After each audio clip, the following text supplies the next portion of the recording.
If you listen to some of the more popular thought leaders in the entrepreneurial space, you'll hear some of them talk a lot about effort and hustle and grind. You'll also hear others talk about quality of life, lifestyle, impact, meeting clients' needs. And a lot of times people get caught up in this conversation of, well, which is better or which is right? Let me show you where they all fall and how they can be integrated to make the most for the results you're attaining, whether you're an entrepreneur, whether you're an employee who wants to become an entrepreneur, or whether you're an employee who simply wants to get paid more, or you're a business owner who wants to grow your business. Now, when you look at effort versus impact, some people believe that effort alone, hustle, labor, hard work, is the primary key to success and wealth. And certainly there are some examples of this, and there are some people that just work so hard that they eventually figure things out. And then others believe that impact, results, outcomes, and value creation are the primary key to success and wealth. Now, it's not to say that either group or camp, if there is, doesn't believe in the other. It's just what they see as the best way to get there. Now, something I'm going to suggest to you is that impact requires effort. So impact does have to have effort. Impact's not going to happen by itself. And there's that quote that just about anything worth achieving or anything that's great is going to take effort, and it certainly will. But effort alone doesn't guarantee impact. There are plenty of people working in jobs that they are either simply not engaged in, or they're forced to do work, or it's meaningless work, or it's slave-like labor, or subhuman sort of conditioned labor, and they're working hard, but unfortunately they're not making an impact. So at least there's some sort of interplay that has to happen here to make real results happen and real impact that's lasting, whether it's to leave a legacy, impact a lot of people, or in the long run to make a lot of money. So let's look at a few different types of people here, and I'm going to sort of put a categorization or type here, and everybody's got a little bit of each of this in them.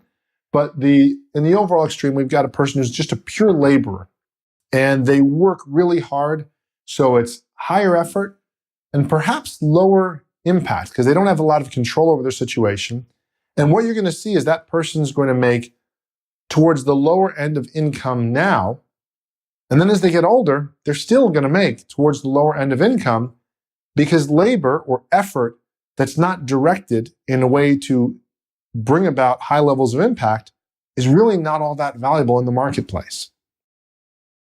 Now, if you go to a lower effort situation, which perhaps is a little more desirable, but if that's still low impact, well, now you've got what I'm going to call the dreamer. And the dreamer is the person that's hoping that some easy thing's going to come along and they're going to just do well. They're going to win the lottery, or they're going to get appointed to a job by a friend or a connection, and everything's going to work out. And again, they're making lower impact. And even though they're doing low effort, they're still not going to make a lot of money now, and they're not going to probably make a lot of money in the future. And again, these are tendencies. There might be exceptions. Now, the hustler usually has a higher impact in their work, but it's taking a higher amount of effort. So they're making a high income now, but I'm going to tell you something that I've seen in over 25 years of working with entrepreneurs is the hustlers, eventually, a huge percentage of them, I can't say most of them because I haven't done enough research, but a huge percent of them end up having a lower income later. And that's because they get tired. Hustling gets tiring after a while.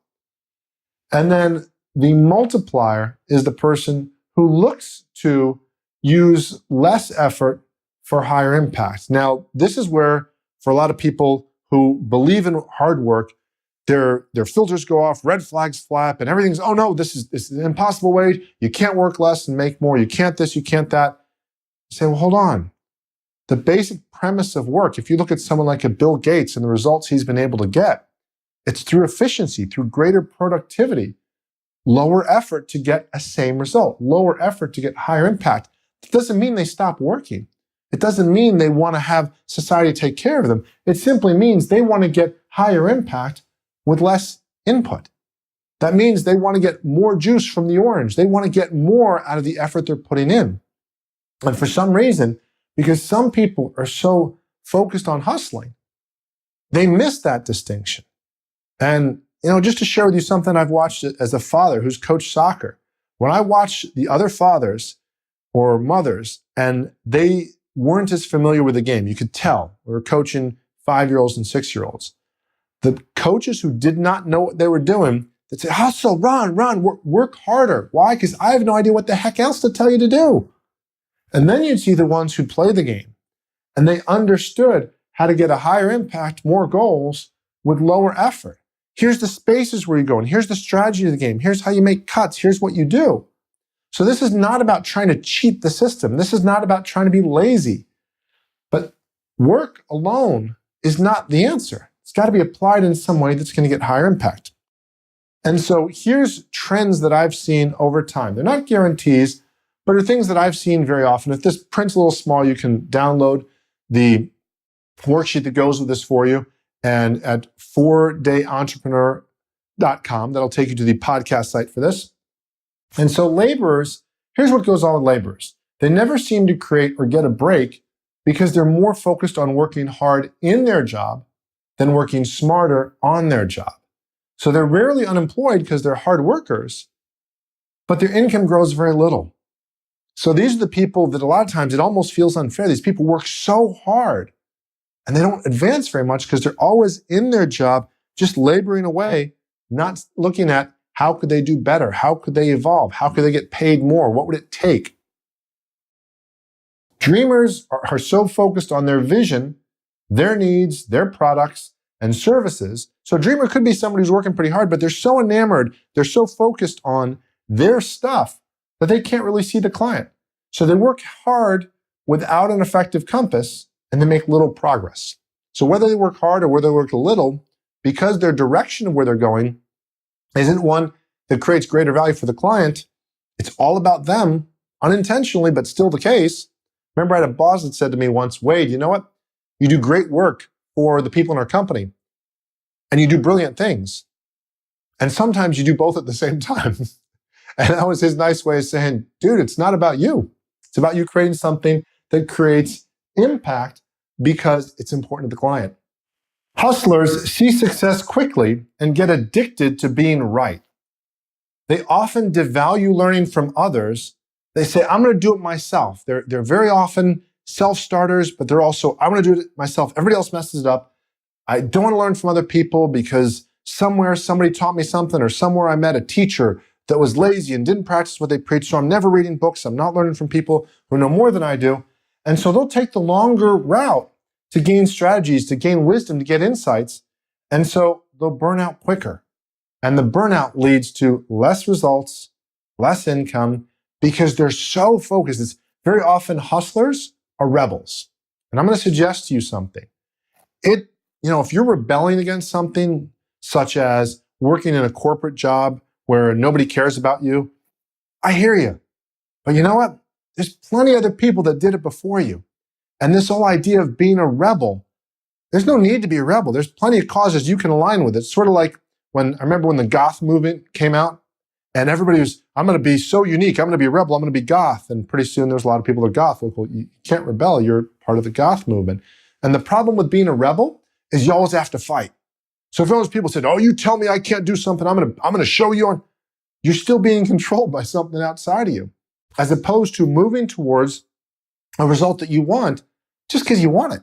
Not to go against anybody, not to go for somebody, just say, this is what I want. Don't have to fight anybody, because there are plenty of successful entrepreneurs who also have broken the mold. I'm all about leaving the system, getting out of the matrix, whatever you want to call it. But you don't have to be a rebel to do that. There's enough people that have done it. You can just learn from them and hustle and work hard and respect systems and learn from those who've been there before you. There's no need to do it all yourself. There's no merit in reinventing the wheel. Multipliers do three main things. First, they clarify the client's most desired results. What does the client most want that I'm serving? Now, before that, they might have also decided what field do they want to be in. So it's not to say that they just say, I'm going to find a group of people and whatever they say they want me to do, I'm going to do it. So I have no control. They've chosen a field. But within that field, even though they say, I want to be a doctor, I want to be an entrepreneur, I want to be whatever it is, they clarify their client's most desired results. Second, they seek out proven strategies that have been learned from others. Now, they're still open to improving those strategies and creating something better, But rather than starting from scratch, they figure, why don't I take something that's already working and I can still make it better and create value and create more income off the evolutionary jump or leap I help that take, but I don't have to start from scratch. And then third, they commit their hard work to create constantly increasing impact and income. So the multiplier knows that if you focus here, this is going to happen. The hustler is so focused here. The hustler is saying, look at me, look how hard I'm working. Oh, I just busted a gut. I'm working so hard. I'm working so hard. Is it working? Is it not? If you're not getting the results, I don't care how hard you work. As I've said before, if I pay you to cut my lawn, I don't care if you use a pair of scissors or a lawnmower. I'm going to pay you the same amount. So I just assume you lose a lawnmower. And if you use scissors, I'm going to think you're actually kind of foolish. So anyway, these are the different categories for the most part. What I'm going to suggest you do is, again, there's a lot to be learned from each of these. Hard work, dedicatedness to a cause, yes. But the downside, not ever looking to improve or get above that or leverage in some way, you just sort of condemn yourself to always being that person. Dreamer, it's great to have dreams, to want to have awesome products. And, I fall in love with, if you haven't told, I fall in love with my colors. I love doing my pretty colors on my PowerPoints. I do. But if all the rest of the content here doesn't serve somebody, then I'm just a dreamer, not making a lot of money. And I've done projects that reflect that. I've invested or wasted 600 hours and $18,000 trying to make an iPhone app that looked so pretty, but really was still about what I wanted to create, not about what the client really wanted. Didn't work out very well, by the way. Hustlers, there's a lot to be learned from working hard, being willing to put in extra hours. Sometimes you do need to put in 16-hour days or 18-hour days. That's great. But when I see these Instagram posts that say 40-hour work week, I remember my first part-time job. And then I've seen some of the other posts that go with it, or I know some of the people that just all they do is glorify the work. It's like the guy that goes in the gym and he's throwing around weights and beating his chest. And it's like, well, okay, well, hold on. What's the goal? Is it taking you to where you want to go or not? So the hard work's great, but we can direct that hard work in a way that's customer-centered, that's creating impact, a greater world, greater results, greater income, and a more steady situation. I hope you find this helpful. If you're a hustler, hope you don't take too much offense. It's meant to help. And rather than having you just hustle, direct that. If you're a laborer, again, not meant to put you down, say, how can you look to evolve in this? This is meant to help you get to another level and evolve to a better situation. I hope you find this helpful. If you have any questions on this, please put them in the comment section below. Please look for where you're each of these in your work. Every one of us does some of this in some parts of our work. There's certain tasks we do that make no sense for us to be doing. There's certain projects we're hoping to work that won't work. There's certain things where we're overworking just because we want to prove a point. And there's certain times where we're aligned with impact and our clients and outcomes and results and income. If you want to go deeper into this, start creating your 4-day work week game plan. Whether you're an entrepreneur, an employee who wants to be an entrepreneur, a student, a business owner, being able to have a strategy on how you can create more income in less time, even if that means you want to reinvest that time and say, wait, I'll still work Fridays, but I want to make more money in that time. The 4-day work week game plan will help you do that. My gift to you, if you go to 4daygameplan.com. Hope you find all this helpful. As always, I look forward to helping you make more money in less time, doing what you do best, so you can create your 4-day work week lifestyle for your friends, for your family, and to enjoy your life. Thank you.